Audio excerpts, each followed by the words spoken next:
రంగస్థలం పేరుకు తగ్గట్టుగానే సినిమా అంతా ఫుల్ డ్రామాతో నిండిన ఓ విలేజ్ బేస్డ్ దృశ్య కావ్యం. 179 నిమిషాల సినిమాలో ఎక్కడా మట్టి వాసన, వరిచేను, చెరకు తోటల అందాలను దాటి వెళ్ళని ఓ పక్క పల్లెటూరు మాస్ కథను దర్శకుడు సుకుమార్ ఎంచుకున్నారు. సుకుమార్ సినిమా అంటేనే హిట్టా ఫట్టా అనే దానితో సంబంధం లేకుండా అరే భలే తీశాడే అనే మాటను అందరి నోటుతో అనిపిస్తుంటాడు. అందుకే టాలీవుడ్లోని రాజమౌళి, త్రివిక్రమ్ లాంటి స్టార్ డైరెక్టర్లను అడిగినా తమ ఫేవరెట్ డైరెక్టర్ సుకుమారే అని చెబుతారు. అలాంటి సుకుమార్ గత 2 ఏళ్లుగా రంగస్థలం సినిమాపై వర్క్ చేశారు. 2016లో నాన్నకు ప్రేమతో తర్వాత సుకుమార్ నుంచి వచ్చిన సినిమా ఇదే. దీనికి తోడు రామ్ చరణ్ కూడా 2016లో ధృవ తర్వాత 2 ఏళ్లుగా రంగస్థలంపైనే పనిచేస్తున్నాడు. వీరిద్దరికీ తోడు సమంత, జగపతి బాబు, ప్రకాష్ రాజు, ఆది పినిశెట్టి, అనసూయ వంటి భారీ తారాగణం ఉంది. అందుకే రంగస్థలంపై అంచనాలు పెరిగిపోయాయి. శుక్రవారం తెల్లవారుజామున ప్రీమియర్ షోతో రంగస్థలం థియేటర్లలోనికి వచ్చింది. కథ విషయానికి వస్తే రంగస్థలం అనే ఓ గ్రామం. అది 1980 నాటి కాలం. ఆ గ్రామానికి క్రూరుడైన గ్రామ పెద్ద జగపతి బాబు. ఊరిలో చాలా వరకు కల్లా కపటం తెలియని అమాయక జనమే. అదే ఊరిలో చిట్టిబాబు అనే చాకులాంటి కుర్రాడు ఉంటాడు. కొంచెం సౌండ్ ఇంజనీరే అయినా మహా తెలివైనవాడు, ఎదురెళితే మొరటైనవాడు. ఇతనే మన హీరో రామ్ చరణ్. చిట్టిబాబు అన్నయ్య కుమార్ బాబుగా ఆది పినిశెట్టి, తల్లిదండ్రులుగా రోహిణి, నరేష్ నటించారు. ఇక ఊరిలో ఉండే గ్రామ పెద్ద అంటే అందరికీ హడల్. అందుకే అతను చేసే అరాచకాలను ప్రశ్నించే ధైర్యం చేసేవారే ఉండరు. అదే ఊరిలో రంగమ్మత్ అంటే ఓ స్పెషల్ అట్రాక్షన్. అదేనండి మన అనసూయ. ఆమెకు చిట్టిబాబు మధ్య ఓ కనెక్షన్, కొంత ఎమోషన్ ఉంటుంది. అది తెరపైనే చూడాలి. ఇక చిట్టిబాబు లవర్ రామలక్ష్మిగా సమంత.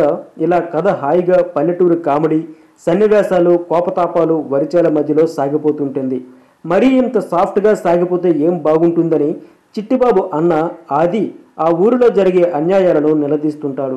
మార్పు కోసం తపిస్తుంటాడు. గ్రామ పెద్దకు పోటీగా ఊరి ఎన్నికల్లో బరిలోకి దిగుతాడు.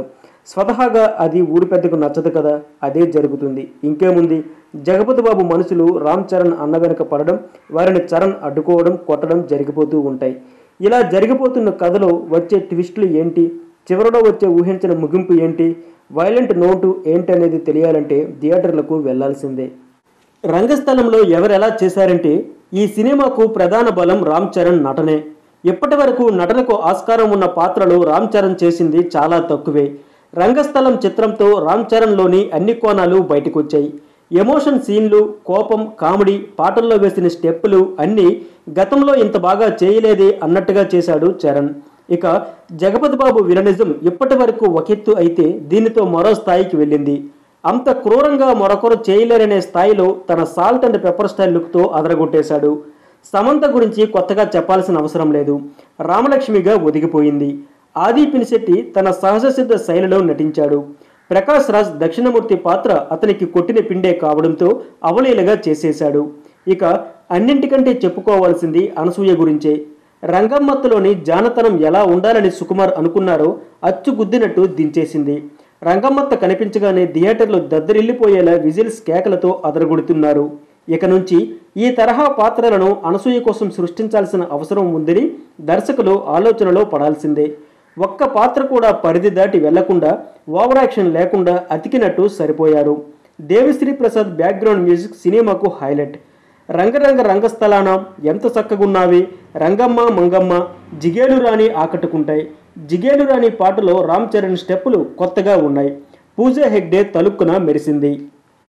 ఇక రంగస్థలం ఎలా ఉందంటే ఇప్పటి వరకు టెక్నికల్ వాల్యూస్తో క్లాస్గా సినిమాలు తీసే సుకుమార్ ఓ ఊర మాస్ ఎంటర్టైనర్ తీస్తే ఎలా ఉంటుందో అలా ఉందన్నమాట.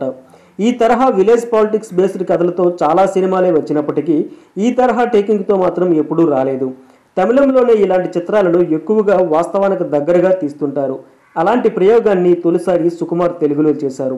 ఇక సుకుమార్ టేకింగ్ ఎంత కష్టసాధ్యంగా ఉండి తెరపై పండుతుందో వన్లాంటి సినిమాలు చూస్తే అర్థమవుతుంది. ఇది ఆ తరహా చిత్రమే. భారీ హీరో ఇంట్రడక్షన్లు లాంటివి లేకుండా సింపుల్గా చిట్టిబాబు సైకిల్ నడుపుతూ ఎంట్రీ ఇచ్చేస్తాడు. గ్రామంలోని పాత్రలన్నింటినీ ఫన్నీగా పరిచయం చేసిన విధానం బాగుంది.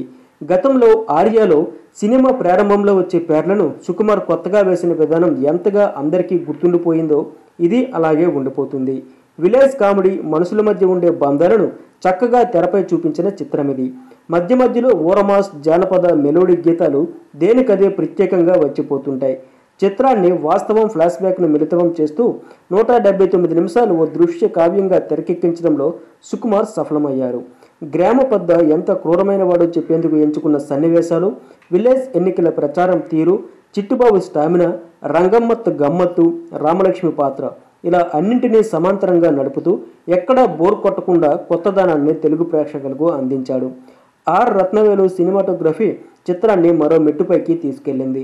మొత్తంగా రంగస్థలం చూస్తున్నంతసేపు ప్రేక్షకులు కుర్చీలకు అతుక్కుపోవడం ఖాయం. చరణ్ తన ఖాతాలో మరో హిట్ చిత్రాన్ని వేసుకున్నట్టే. 46 కోట్లు పెట్టి 2 ఏళ్లు తీసిన ఫలితం ఖచ్చితంగా సుకుమార్ చరణ్ అందుకుంటారు. హాయ్ బిజీ పీపుల్, ఈ వీడియో బాగుందా? మరిన్ని వీడియోస్ కోసం ప్లీజ్ సబ్స్క్రైబ్ న్యూస్ బౌల్.